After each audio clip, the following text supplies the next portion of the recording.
Alors aujourd'hui, on va aborder la question des rééditions. Tout simplement parce que dans notre fonds patrimonial, ça j'ai déjà eu l'occasion de le dire dans notre vidéo, ça nous arrive d'avoir plusieurs éditions d'une même œuvre. Et alors là, typiquement, j'ai pris un premier tirage d'une bande dessinée de Jean Graton, donc dans la série Michel Vaillant. Alors pourquoi celui-ci en particulier? Parce que Jean Graton nous a quittés il n'y a pas longtemps, et c'est un grand monsieur de la bande dessinée qui est parti, et un grand amoureux aussi des sports automobiles, puisque toute sa carrière a tourné autour d'aventures de gens qui faisaient de la moto, de la Formule 1, du rallye, etc. Mais c'est aussi un ouvrage qui est intéressant parce que voilà, là on a une édition originale qui a été tirée en 1965, dans lequel on a au moins 2 autres éditions ultérieures. Alors on pourrait se dire que ça sert à rien d'avoir plein d'éditions d'un même album, mais en fait si, c'est très intéressant parce que c'est aussi un petit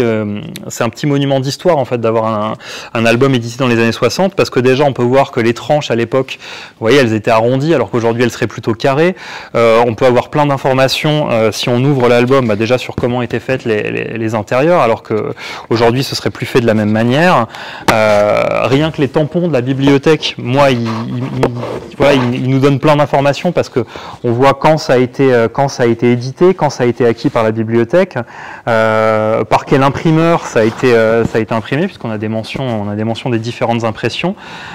Donc évidemment, si aujourd'hui on veut se lancer dans Michel Vaillant, il va mieux falloir prendre une édition plus récente qui va peut-être être plus lisible avec du meilleur papier, une meilleure relure, mais ça reste super intéressant de voir comment étaient imprimées les choses à l'époque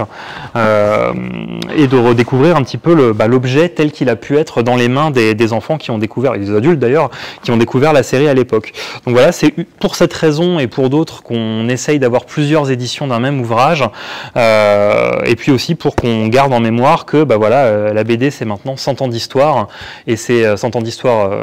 d'album, mais c'est aussi 100 ans d'histoire de l'édition en France, en Belgique et dans le monde, et que voilà, c'est important de se pencher sur ces questions également.